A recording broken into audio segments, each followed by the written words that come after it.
Hi, in this video, we are going to discuss the second tool in street fighting mathematics called easy cases. Okay, so that's our second tool. So in the previous video, we have discussed that how to identify the relation between one set of variables to another set of variables, and using that how to solve some problems, mathematical problems. And in that one issue is identifying the dimensionless number, right? So for that dimensionless number, we need to choose an easy case where we can solve exactly, and then we can use that solution for all other cases. So that's what we have concluded, right? So particularly for the problem integral minus infinity to infinity, right? Let me call that as infinity so that doesn't look like alpha.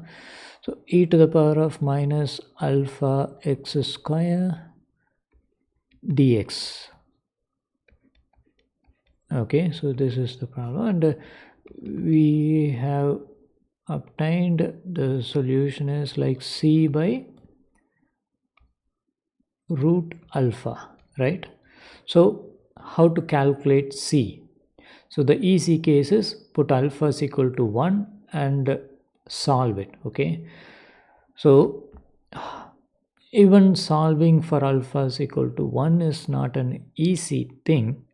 Okay, so what we will do is we will use a numerical integration. So how to do that? See, if we plot this integrand, okay, so whatever is inside, okay, and if I put that in the y-axis, what I will have for alpha is equal to 1, what I will have is an equation something like this, okay, a function something like this. Okay, so now integration is nothing but the area under the curve. Okay, so now if you notice, this tail region is being very close to the horizontal axis.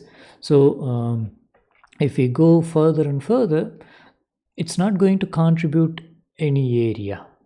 Okay, so I'll just put some cutoff at some considerable length, and then I'll be doing the integration.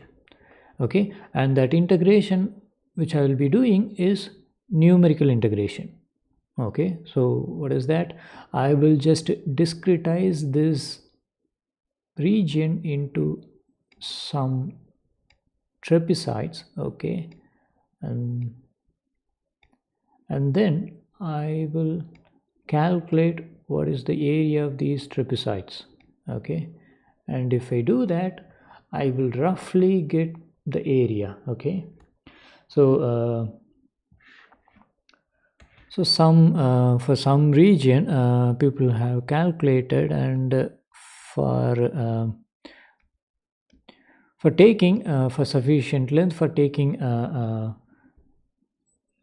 n pieces of trapezoid, what they have obtained is, say, the area is around 2.07.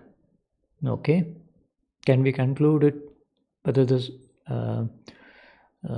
c is close to 2.07? No, what we have to do is we have to rise this value. Okay, we have to discretize this further. So instead of 10 pieces, let's say 20 pieces in that same region. Okay, and now if we do, what is the solution we are getting?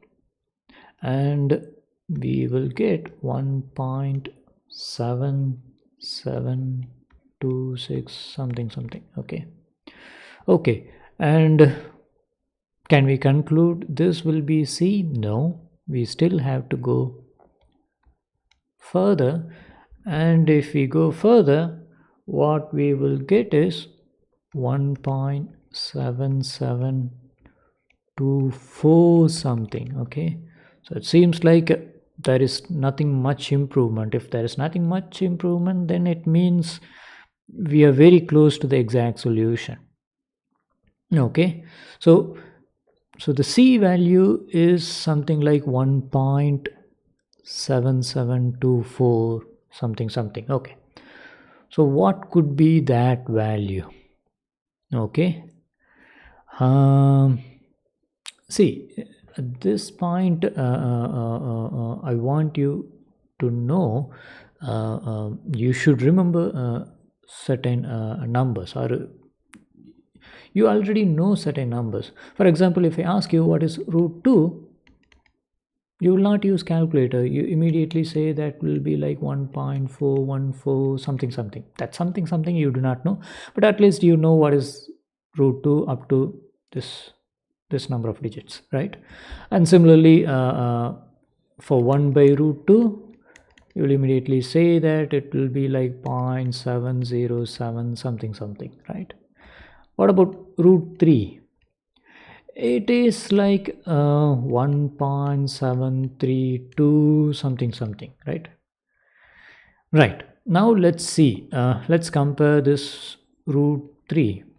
Okay, it looks like near to root 3 but not exactly root 3, right? Fine. So what does it mean? Maybe this solution is something of root of something, because it's kind of keep on going. So the solution will be something of, let's say, p. Okay, where p is very close to, sorry, yeah, or p is equal to 3 plus something, some epsilon. Okay, right. So do you encounter in physics or mathematics where a number, a constant, which is close to 3, slightly more than 3 exactly? Yeah, we know a number, right? So that number is 3.141 dot dot dot, right? Which is nothing but pi, right? So in that case, let's see, what if we take a root of pi, and if we take our calculator and if we calculate what is the root of pi, and to our surprise, it is 1.7724 something something. Okay, so see, even this easy case, I choose alpha is equal to 1. Okay, and then I did this procedure not so rigorously, so some numerical procedure I have done. Okay, and without calculating exactly, I have calculated the c is root pi, right? So how interesting. So finally I concluded that the solution is root pi by alpha. Even if this guess is wrong, but I will still get a very close answer for the psi, right? Okay, so that's the first part of easy case, and we still continue this easy case, and we will see few more examples. Thank you.